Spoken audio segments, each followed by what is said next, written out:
Maybe. Hey, good morning. Not gonna lie, I come to you this morning with a pretty heavy heart, and death's difficult. And I lost a former coach. We hadn't been in contact a lot in the last several years, just a little bit here and there on Facebook. Uh,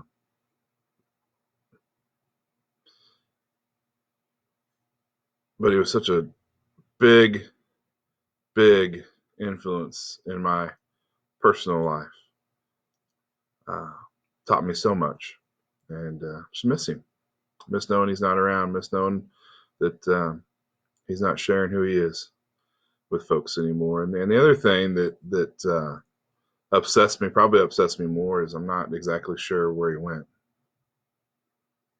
I've had that happen twice in my life, where people that were very important to me, a girlfriend when I was girlfriend in high school, and then we were out of school when she passed. But and Coach B, I pray that I get to see him again. But I don't know, and I don't like that feeling. And as I was thinking about that, and as I was processing all of that, God just laid it on me how important it is that we take every opportunity to share the gospel, that we never assume that somebody is saved. We don't ever assume that. We make sure that we live our lives in a way that shows the gospel. We live our lives in a way that shows Jesus, and we have those conversations. And we talk to them about what it is to be saved. And we talk to people about what it is to be judged by your fruits. We talk to people about how important it is to obey the word of God, because that is how we know that we are saved. That's how we love Jesus. As I was thinking about that, Buddy, if you're listening or will see this, brings back memory of our conversation last night about how sometimes God just takes you right to where you need to be in the Word. I opened my Bible this morning and it landed on Nahum. The only time I really read Nahum was when we did a Minor Prophets Bible study with Barb on a Wednesday night. But in Nahum chapter 1, verse 3, it says this: "The Lord is patient, but he is also very powerful. The Lord will punish the guilty. He will not let them go free." And then in verse 7 of chapter 1 in Nahum, it says this: "The Lord is good. He is a safe place to go in times of trouble. He takes care of those who trust him, but he will completely destroy his enemies. He will wash them away like a flood and chase them into the darkness." You see, there's two things that we need to understand here. Number one, God is very patient. I'm sure if it was up to us, we would have just ended the whole thing by now, because our patience would have ran out. And he will punish the guilty. All of those who have rejected his son, all of those who have rejected salvation. Not accepting is the same as rejecting. All of those will face his punishment. I pray that those that are close to me in my life are not in that boat.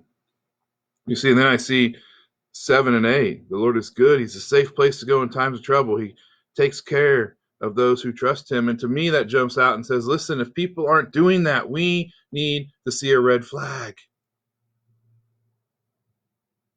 Why would we not want to run to the Lord? Because he's good. Why would we not want to run to the Lord? He's a safe place. You see, when we see lies, we're not judging them.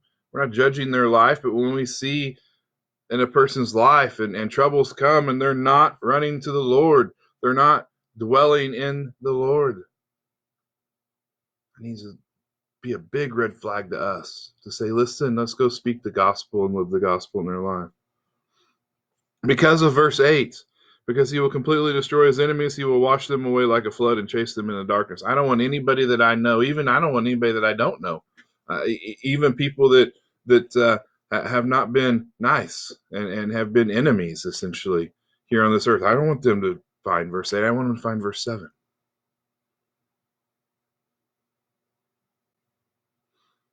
This week, Sunday, we're going to talk about loving your neighbor, and this is it. We do that in a variety of ways, but ultimately, I love my neighbor if I share the gospel with them. Because you may be driving down the road one day and it's over. We don't know when our time is. And so it's super important for us to truly understand that the Lord is good. He is a safe place to go to in times of trouble. He takes care of those who trust him. He takes care of those who trust him. That's where I'm turning. Is to God. We will feel the pain of losses. We will. That's just, we're human. We're not, it would be unusual for us not to feel those pains. But I'm going to turn to the Lord, and I'm going to draw my strength from him, and I'm going to live upon his word, and I'm going to go to him in times of trouble because he is a safe place. I pray that you know that in your life this morning. If you don't know that in your life this morning, please get a hold of me. I'll be glad to talk with you, pray with you, read with you, whatever we need to do. Don't go another second without being able to truly turn to the Lord because he's good and he's a safe place. Love you guys. We'll see you later.